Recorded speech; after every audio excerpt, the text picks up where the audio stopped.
Hi hello నమస్తే అండి. నేను మీ ఉషా వ్లాగ్స్ అండి. ఈరోజు మన రెసిపీ వచ్చేసి చూద్దామండి. అటుకులు మరల వస్తున్నానండి. అటుకులు పోపు చేస్తారంటారు కదా, అది అండి. చూడండి, దానికి కావాల్సినవి అయితే కరివేపాకు, పచ్చిమిర్చి, కొంచెం కొబ్బరి, కొంచెం ధనియాలు, ఇవి వచ్చేసి పల్లీలండి. ఇవి కావాలి. ఇంకా అటుకులు కూడా చూడండి. అటుకులు ప్యాలల్లో రెండు కలిపేసి పోపు చేస్తున్నానండి. ఫస్ట్ అయితే ప్యాన్ ఇలా హీట్ ఎక్కిన తర్వాత ఆయిల్ అయితే వేసుకోవాలండి.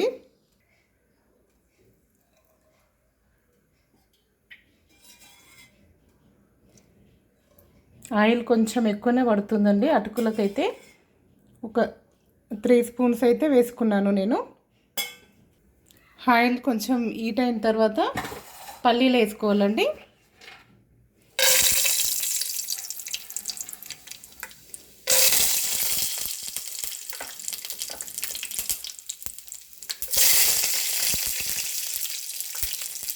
ఆ తర్వాత కొన్ని పచ్చిమిర్చి,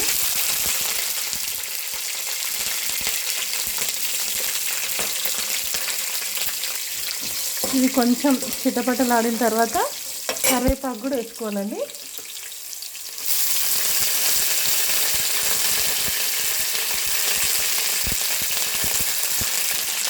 తర్వాత కొంచెం కొబ్బరి, తర్వాత కొంచెం ధనియాలు. చూడండి, ఇవి కొంచెం ఇలా చిటపటలాడేటప్పుడే కొంచెం జీలకర్రను అయితే వేసుకోవాలండి. 1 స్పూన్ జీలకర్ర. చాలా బాగుంటుందండి టేస్ట్ అయితే. పిల్లలకి కూడా స్నాక్స్ లాగా చాలా బాగుంటుంది. చాలా ఇష్టంగా తింటారు కొందరు పిల్లలైతే. చూడండి, ఇలా చిటపటలాడిన తర్వాత కొంచెం అల్లం వెల్లుల్లి పేస్ట్ వేసుకోవాలి.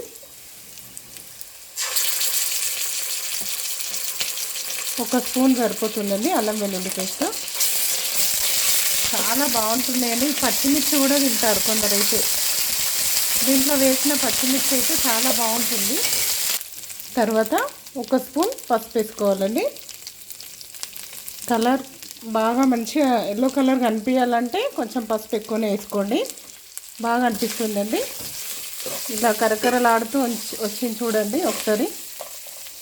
ఏమైనా కూడా చాలా బాగుంది. ఈ పచ్చిమిర్చి కూడా ఉప్పులో సాల్ట్ వేస్తాం కదండి, దాంట్లో ఉత్తగా తిన్నా కూడా చాలా బాగుంటుంది.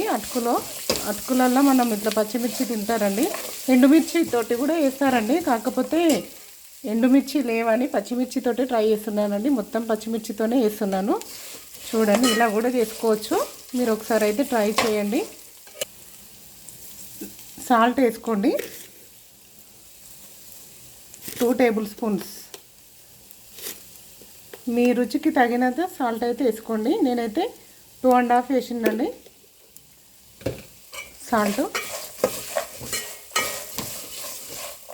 తర్వాత ఈ మొత్తం అందులో వేసేసుకోవడమే. చూడండి, మనకు ఎన్ని సరిపోతాయి అనుకుంటే అన్ని వేసేసుకుంటే సరిపోతుందండి.